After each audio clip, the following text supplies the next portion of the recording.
Friends, അപ്പോൾ ഇന്ന് കാണിച്ചു തരാൻ പോകുന്നത് ഒരു ബ്ലോവർ മോട്ടറിൻ്റെ ഒരു ചെറിയ കംപ്ലൈൻറ്റിനെ പറ്റിയാണ്. എങ്ങനെ മാറ്റാമെന്നുള്ള കാര്യങ്ങൾ. അധികം വരാനുള്ളൊരു സാധ്യത ഇല്ല ഈ കംപ്ലൈൻറ്റ്. കാര്യം ഇത് വളരെ റെയറായിട്ടുള്ളൊരു കംപ്ലൈൻ്റാണ്. മിക്ക മോട്ടറിലും കണ്ടിട്ടൊന്നുമില്ല.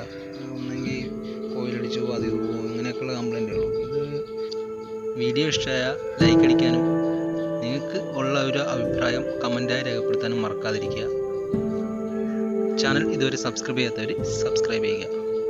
നമ്മൾ ചില സമയത്ത് AC ഓൺ ചെയ്യുമ്പോൾ ഫാൻ വർക്ക് ചെയ്യാതെ വരും. എന്നാൽ കുറച്ച് കഴിയുമ്പോൾ പെട്ടെന്ന് വർക്കാവുകയും ചെയ്യും. ഏതെങ്കിലും കട്ടറിൽ ചാടുമ്പോൾ വർക്കാവും. അപ്പോൾ ആദ്യമൊക്കെ ഞാൻ വിചാരിച്ചത് ലൂസ് കണക്ഷൻ വല്ലതായിരിക്കും എന്ന് വിചാരിച്ചത്. പക്ഷെ കംപ്ലൈൻറ്റ് അതൊന്നും അല്ലായിരുന്നു. ഇത് കാലപ്പഴക്കം കൊണ്ട് സംഭവിക്കുന്നതായിരിക്കാം. അപ്പോൾ ഞാനത് അഴിച്ചിട്ടുണ്ട് സാധനം. അതിൻ്റെ കംപ്ലൈൻറ്റ് എന്താണെന്ന് വെച്ച് കഴിഞ്ഞാൽ കോയിലിലേക്ക് ആർമേച്ചറിൻ്റെ സർക്യൂട്ട് കറക്റ്റ് അല്ലാതെ വരുന്നത്. അതായത് കോയിലും ആർമേച്ചറിൻ്റെ ജോയിൻറ്റില്ലേ, ഈ കാണുന്ന ജോയിൻറ്റ്, ആ കാണുന്ന ജോയിൻറ്റുമായിട്ടുള്ള കണക്ഷൻസിൽ മിസ്സിങ് വരുന്നതാണ്. നമുക്കൊരു മൾട്ടിമീറ്റർ വെച്ച് അത് പോയിൻ്റഡായിട്ട് ചെക്ക് ചെയ്ത് കഴിഞ്ഞാൽ മനസ്സിലാവും. ചില ലെഗിൽ കണക്ഷൻ വന്നിട്ടില്ല, എന്നാൽ കോയിലിട്ട് പോയിട്ടുണ്ടാകത്തില്ല. ഈ ലെഗിൽ ഓരോന്നിലും മൾട്ടിമീറ്ററിൽ ഓരോ പോയിന്റ് വെച്ച് ചെക്ക് ചെയ്യുമ്പോഴേക്കും കോയിൽ കണക്ഷൻ നമുക്ക് കിട്ടാതെ വരും. പക്ഷേ നമ്മൾ കോയിലിൽ ചെക്ക് ചെയ്യുമ്പോഴേക്കും കോയിൽ കണ്ടിന്യൂറ്റി ഉണ്ടാവും. അപ്പോൾ അങ്ങനെ വെച്ച് മനസ്സിലാക്കിയതാണ് കംപ്ലൈൻറ്റ്. ബ്രഷ് തേഞ്ഞിട്ടുണ്ടെങ്കിലും ബ്രഷിൻ്റെ അല്ല, ബ്രഷ് ഈ സെയിം ബ്രഷ് തന്നെ നമ്മൾ സെറ്റ് ചെയ്തിട്ട് ഉപയോഗിച്ചിരിക്കുന്നത്. ബ്രഷിൻ്റെ അല്ല കംപ്ലൈൻറ്റ്, കോയിലിലേക്ക് കണക്ഷൻ വരാമെന്നാണ്. നമ്മളത് നല്ലപോലെ ഒന്ന് ചിരണ്ടുക. അതായത് കോയിലിനെ കാണിച്ചുതരാം. പിന്നൊന്ന് നന്നായിട്ടൊന്ന് ചിരണ്ടിയിട്ട് നമുക്ക് റീസോൾഡർ ചെയ്താൽ മതി. ആ ഒരു പ്രോബ്ലം മാറി കിട്ടും. ഇതുപോലെ നല്ലതായിട്ട് ആ ഒരു ടെർമിനൽ അങ്ങോട്ട് ചിരണ്ടി നല്ല ക്ലാവൊക്കെ ഒന്ന് കളഞ്ഞ് അതിൻ്റെ കോയിലിൻ്റെ പുറത്ത് ആ കോട്ടിങ്ങൊക്കെ ഒന്ന് കളഞ്ഞ് വെക്കുക. അത് കഴിഞ്ഞ് ശേഷം നമ്മൾ പയ്യെ സോൾവ് ചെയ്ത് ഓരോ ലെഗും സെപ്പറേറ്റ് ആയിട്ട് സോൾവ് ചെയ്ത് മാറ്റി കഴിഞ്ഞാൽ നമുക്ക് ആ ഒരു പ്രോബ്ലം മാറും.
നമ്മുടെ വീഡിയോയെക്കുറിച്ചുള്ള അഭിപ്രായങ്ങൾ നിങ്ങൾ കമൻ്റായിട്ട് രേഖപ്പെടുത്തണം.